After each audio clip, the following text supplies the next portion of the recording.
Shabbat Shalom Mevorach, j'espère que vous allez bien, que vous avez passé une bonne fête, une bonne semaine, bonne reprise Bezrat Hashem. Parachat de cette semaine, il y en a deux.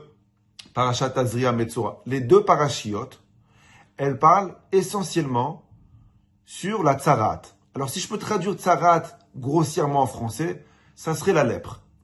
À l'époque, s'il y a une tache qui apparaissait dans les murs de la maison, le Kohen y venait à la maison. Il venait inspecter cette tache. Alors c'est pas un plombier, hein, c'est un Kohen. Et le Kohen il te disait, est-ce que cette tache, c'est simplement une moisissure, un dégât des eaux, ou c'était beaucoup plus grave, et c'était la lèpre.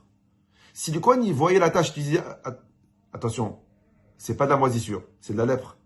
Le Kohen il disait à la personne, tu sais très bien pourquoi Hachem il envoie la lèpre à la personne, dans une maison. La raison pour laquelle Hachem il envoie la lèpre, c'est à cause du Lachon Hara. Lorsqu'une personne il se permet de critiquer, à tort ou à raison, une autre personne, Akadosh Baruch Hu ne supporte pas le Lachon Hara. Alors pour faire taire cette personne, Hachem il envoie la lèpre dans les murs de la maison. Le Kohen disait, tu sais, la lèpre elle vient à cause du Lachon Hara, comme on a vu chez Myriam qui a critiqué Moshe Rabbeinu, qui a été puni de lèpre immédiatement. Fais attention à ta bouche, évite de parler sur les autres, évite de critiquer. La vie des autres elle ne nous intéresse pas, ni les restaurants, ni les séjours organisés. Parle pas, c'était bien, c'était pas bien, parle pas. Corrige-toi. La Torah nous dit, si cette personne il s'est corrigé, il a appris à fermer sa bouche, et dorénavant il ferme sa bouche, alors il y avait un miracle. Les tâches qu'il y avait à la maison disparaissaient automatiquement.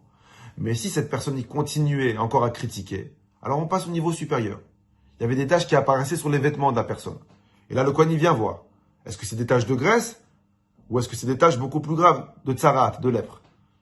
Si le Kohen il remarque que c'est des taches de tsarat, de lèpre, le Kohen dit à la personne, attention, je me rappelle, je suis déjà venu chez toi il y a un mois. Je t'avais prévenu. Il y a la lèpre qui est apparue à la maison. Je t'ai dit, fais attention à ta bouche. Apparemment, tu t'es pas corrigé. Tu continues à parler. Regarde, ça attaque maintenant tes vêtements.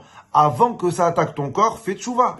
C'est dommage. Arrête de parler sur les autres. Ne critique pas. Ferme ta bouche. Ne juge pas. Si la personne il se corrige, miracle, les taches des vêtements ils disparaissaient. Mais la Torah nous dit, si la personne il continue à parler, il continue à faire du Lachon Hara, alors les taches, la lèpre, elle apparaissait sur le corps de la personne. Et là, c'était beaucoup plus difficile à réparer.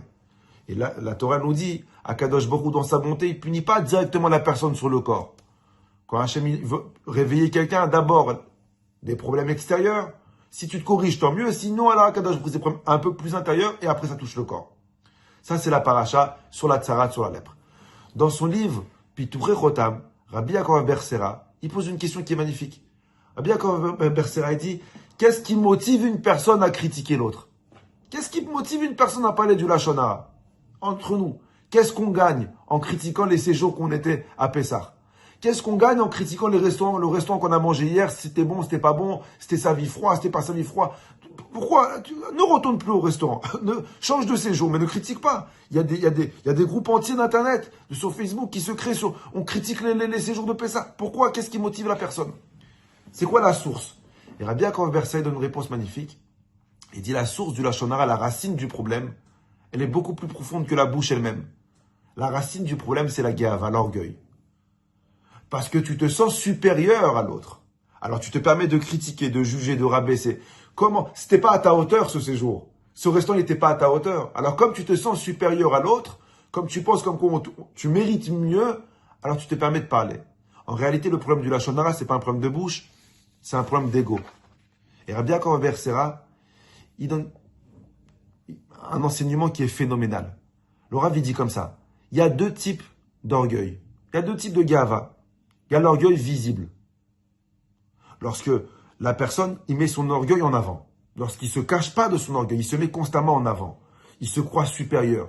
Dans toutes les phrases qu'il va dire, il va te placer une. J'ai dit, j'ai fait, j'ai réussi, j'ai compris, j'ai mieux compris que toi, je connais tout, je suis le meilleur. Il va écraser l'autre sans même le vouloir, il va rabaisser l'autre, il va humilier l'autre, il va couper la parole. Mais non. En général, ce type d'orgueil, on le remarque très vite. Et c'est malheureux, mais on se protège de ces personnes. Parce qu'on sait que dès qu'on parle avec lui, il va essayer de nous écraser, il va essayer de se mettre en avant. Donc, on va prendre la moitié des phrases. Il va parler, on va couper, on va en retenir que la moitié de ce qu'il dit. Parce qu'il se met constamment en avant. Ça, c'est le premier type d'orgueil, celui qui se met constamment en avant, un orgueil visible. Bien comme Bersera dit, il y a un danger beaucoup plus dangereux que l'orgueil visible. Vous savez c'est quoi? C'est l'orgueil déguisé en humilité. Et ça, j'ai trouvé ça fantastique. À l'extérieur, il va jouer la personne qui est humble, mais à l'intérieur, il est rempli d'ego, il est rempli d'orgueil. On va le féliciter pour quelque chose, il va dire non, je suis rien, moi j'ai rien fait. Mais il attend que l'autre, il lui dise non seulement t'es fort, mais en plus t'es humble. On va lui proposer de parler, on va lui proposer de l'honorer. Au départ, il va refuser. Non, je suis pas Kavod, je mérite pas, c'est pas à moi de faire le kidouche, c'est pas à moi de parler. Mais à l'intérieur de lui, il attend qu'on insiste.